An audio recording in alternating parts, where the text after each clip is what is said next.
there, thanks for joining me for Bible journaling. Today we're going to be working on day 116 in our Encourage a Moment to Breathe devotional.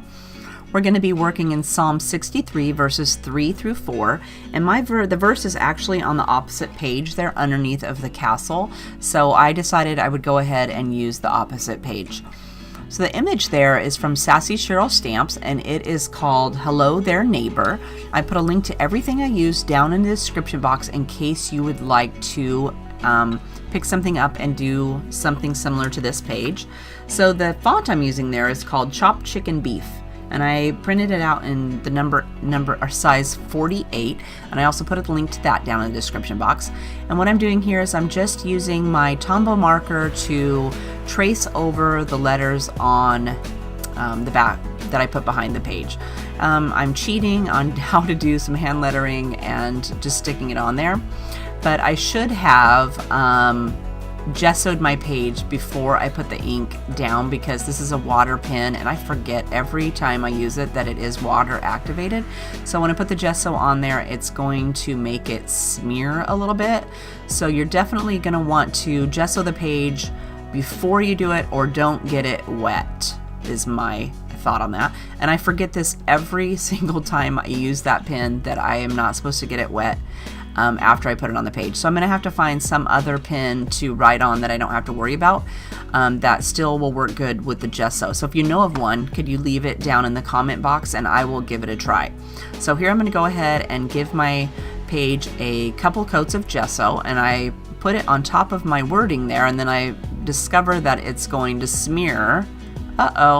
And so what I do is I just kind of left it in a little bit, it's not completely flat there, I just left it and then dried it, and then I'll put my second coat on there and try not to smear it around too much.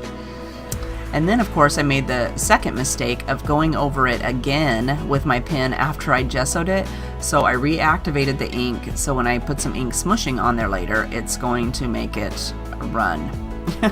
So don't do as I do something different.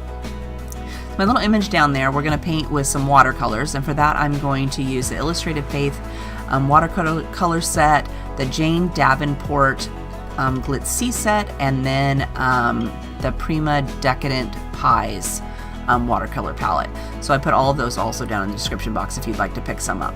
And speaking of picking them up, I have a couple of them, the Decadent Pies and the Sea Glitz, available over in the store. If you'd like to pick those up, you can use coupon code COLOR30, so COLOR30, and get 30% off of those two palettes right there that just popped up.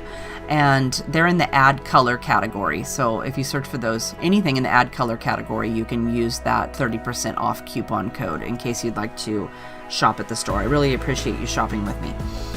Anyway, I'm just going to go ahead and watercolor that. So while I'm watercoloring, let's go ahead and read our verse and our story for today. So our verse says, "My lips will glorify you because your faithful love is better than life. So I will bless you as long as I live at your name. I will lift up my hands." So that's why I use the image, is because she's raising her hands, and in the verse it says, "I will lift up my hands." So that's where I got the inspiration for that girl there. I thought that would be perfect. So our story says, "One morning I left my 2-year-old daughter with my mother-in-law. I drove to the hospital, parked, carried my suitcase, and checked in alone. My husband was deployed and it was time to have my baby. Scott was on the phone from Japan when our baby was born. Motherhood wasn't supposed to be this lonely. Later, another birth, the completion of a project I'd worked tirelessly on.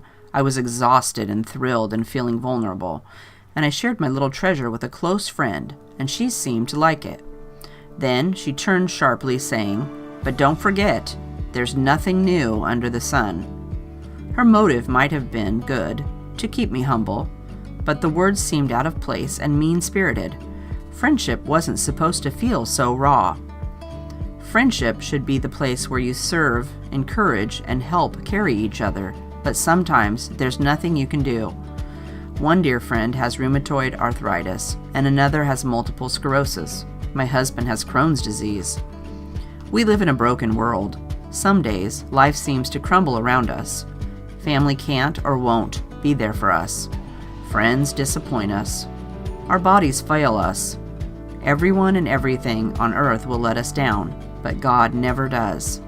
He has been weaving His trustworthy and faithful love into our stories from the beginning of time. God has a special love for His people. In Hebrew, God's faithful love is called Hesed. Today, we know this is God's grace. God pours out Hesed through Jesus, whom He sent to rescue, redeem, and renew us. Jesus is living proof of God's faithful love. He is God's promise to us made flesh. Our moment to breathe at the bottom today says, soak this in. Your Heavenly Father really loves you, for real, forever. Nothing can ever separate you from His faithful love. Don't you just love that? He loves you, for real, the way you are, just as you are. There's nothing about it. He's always there for you. He loves you just the same. I love that. I love this book. I'm really loving every time I read it. Every day, I'm not as faithful as I should be about reading it every single day. I started out with a plan to do, when the days I wasn't doing a video with you guys, I would be writing down my verse every day in my planner, and that just has not occurred. I wish it did, but it just doesn't occur. Sometimes life gets in the way and things happen, but that's the way it goes. Life isn't perfect, and God knows we aren't perfect. I'm definitely not perfect, so I'm just doing the best I can and going with what I've got. I really enjoy stopping in and doing my Bible journaling with you guys. My Bible journaling may not always be perfect, or it may not be what I want it to be, but it's the journey that counts. For me, it's the time I spend learning about a verse, reading the stories, and spending time with Jesus. That's what's important to me. If my page isn't perfect, that's fine. It may not be what I wanted or how I wanted it to turn out, but God doesn't care about that. He cares that I'm spending time with Him, and I'm on a journey, and I'm getting closer, and just I'm here. I'm spending that quality time with Him. That's what He cares about.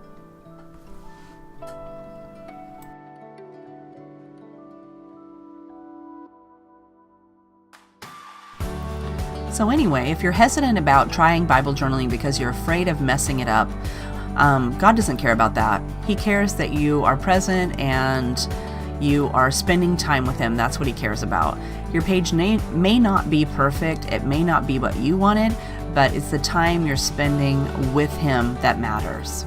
For me, the Bible journaling makes me remember the verses better. I'm not very good at memorizing Bible verses.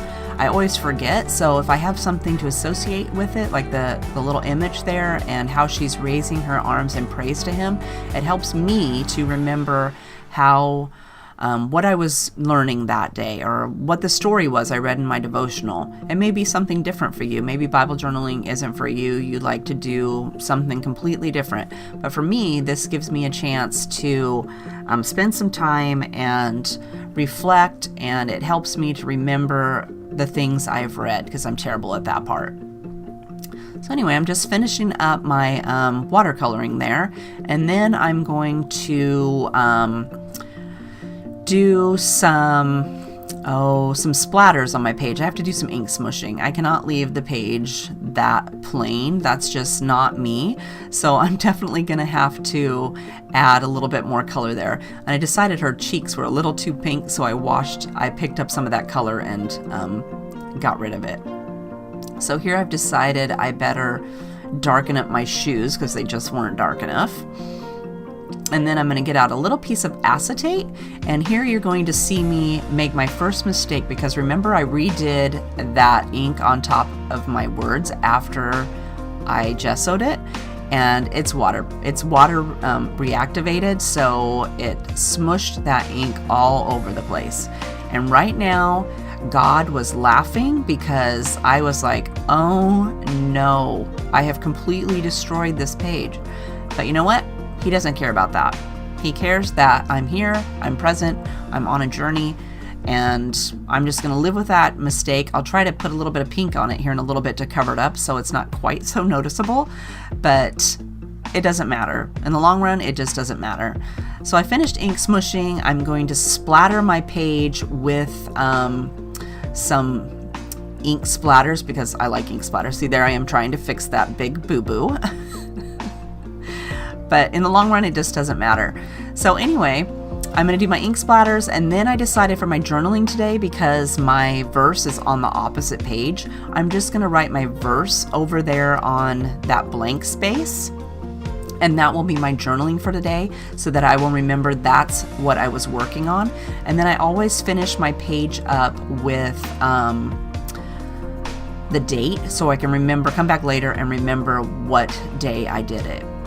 Anyway, I hope you had fun Bible journaling today. If you have a question, leave me a comment down below and I will try to get back to you, or I will get back to you. And if I don't have an answer, I will just say I don't have any idea, but maybe we can try to find the answer together. And I hope you are having a fabulous week, and we'll see you next time. Bye-bye.